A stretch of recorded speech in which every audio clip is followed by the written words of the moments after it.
الشيطان الرجيم بسم الله الرحمن الرحيم اللهم صل على سيدنا محمد وعلى آله وصحبه وسلم تسليما آمين. gbogbo ìwọ ojú tó ń wò mí láàárọ̀ yìí, gbogbo ìwọ ojú tó ń wò mí lẹ́yìn wákàtí yìí, àti gbogbo ìwọ ojú tí wàá padà máa wo fídíò yìí tí wàá padà máa rí mi báyìí,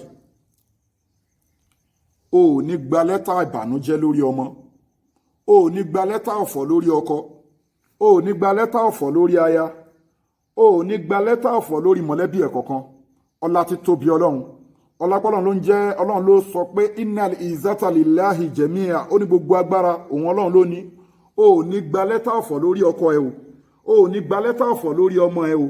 Àwa tá ń wí náà à ní gba lẹ́tà ọ̀fọ̀ lọ́tà bànújẹ́ lórí gbogbo nǹkan wa tó mí àtèyí tí ò mí family wa generally. Gbogbo ojú tó dẹ̀ ń wò wá náà ní wákàtí yìí náà ẹ̀ ní gba lẹ́tà bànújẹ́ lórí family yín, ẹ̀ ní gba lẹ́tà ọ̀fọ̀ lórí family yín.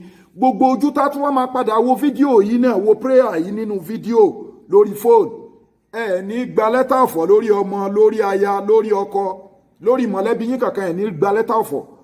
Ọlágbólóhùn kálímà la ilaha illallah sayyidina Muhammadu Rasulullahi sallallahu ta'ala alayhi wa sallam. La ilaha illallah سيدنا محمد رسول الله صلى الله تعالى عليه وسلم. لا إله إلا الله سيدنا محمد رسول الله صلى الله تعالى عليه وسلم. ó ní gba lẹ́tà ọ̀fọ̀ lórí ọkọ ẹ o ní gba lẹ́tà ọ̀fọ̀ lórí aya ẹ o ní gba lẹ́tà ọ̀fọ̀ lórí àwọn ọmọ ẹ, o ní gba lẹ́tà ọ̀fọ̀ èyí tó kù tọ́dún àfiparí, o ní gba lẹ́tà ọ̀fọ̀ lórí gbogbo nǹkan tó ń jẹ́ mọ̀lẹ́bí ẹ.